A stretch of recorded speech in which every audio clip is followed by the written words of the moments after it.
yang kami dari mahasiswa Bina dari proses bidang teknologi ada tugas mengenai kebijakan dan politik dan kebijakan pertanian. Nah, dari sini kami diminta untuk mewawancarai ada 3 narasumber dari Dinas Pertanian terkait perlindungan lahan pertanian atau tidak. Jadi seperti ini, dalam Islam ini ketika Bapak menerapkan perlindungan lahan dalam pertanian, apakah ada dukungan yang bersifat moral dari pemerintah dalam ini penyuluh pemerintah yang di bidang pertanian?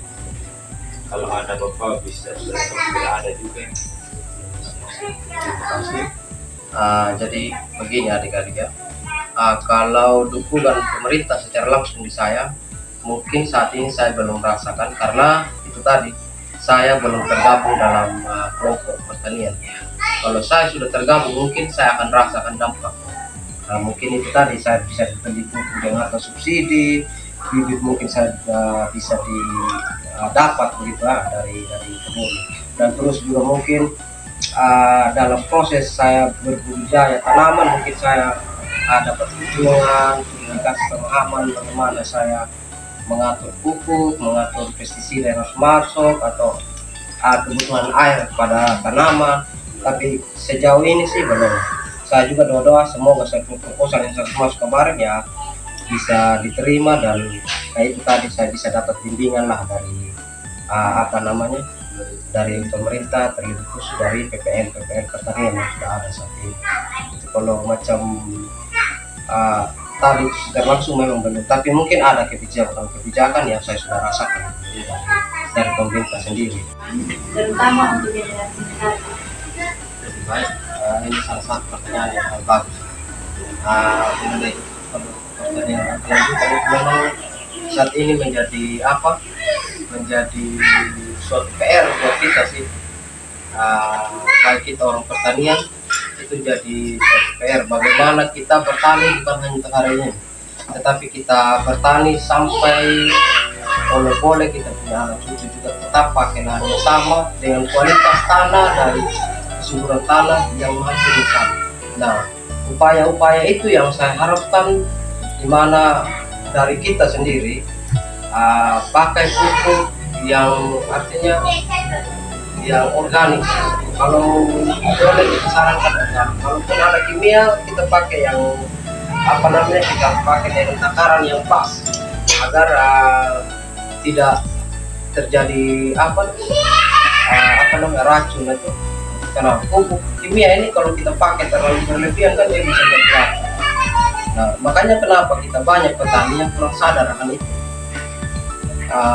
Dia awal dia bertani mungkin di tahun pertama hasilnya lumayan, pas tahun kedua karena itu tadi kurangnya sanitasi lahan, kurang pemahaman tentang bagaimana pertanian berkelanjutan, akhirnya pas panen kedua, musim kedua dia tanam tapi tidak perhatikan hal-hal teknis kayak tadi itu. Nah, mulailah tanahnya menjadi keras, tanamannya kita kurang subur, padahal kita suka masuk pupuk segala macam ya, itu terjadi karena itu tadi. Nah, untuk menghindari hal-hal itu ya mungkin kita sekarang ya kita lebih kembali kepada organik. Kalau kita tidak bisa full organik, minimal kita sih organik organik dan kimia. Jadi kita pakai takaran yang pas. Dan satu lagi kira-kira penggunaan pestisida itu kan penting sekali. Nah, itu harus sesuai dengan takaran yang sudah dianjurkan. Tidak boleh kurang juga, karena kurang kan tetap pakai kita punya tanah. Nah, terus kalau dari pemerintah sih saya rasa sudah banyak ya sosialisasi dan membuat praktik-praktik bagaimana ya kompos kan sudah saya rasa dari pertanian itu sudah masuk kemudian bagaimana pestisida dan pestisida bahan-bahan organik yang tersedia di lingkungan kita.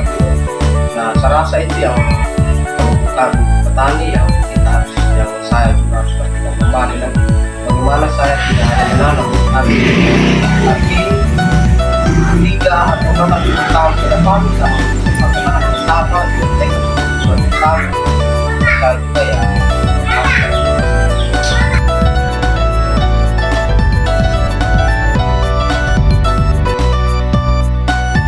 Secara gaji dan profesi, kehilangan hasil panen dan pemborosan pangan masih terjadi. Itu salah satu permasalahan penting. Terjadinya luasan lahan sawah yang kita bikin banyak banyak kenapa ya naik di di sembilan Amin.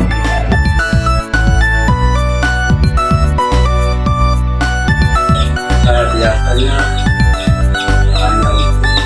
kalau memperbaiki apa bagus di pertanian salah dengan cabut jangan membersihkan aja cabut pakai cara cabut. ya kalau cabutnya begitu tidak perlu dapat obat karena menjaga lahan ini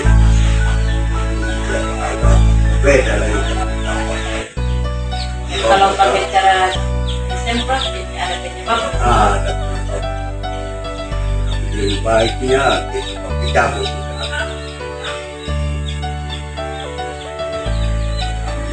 Jadi bisa tanya Bapak.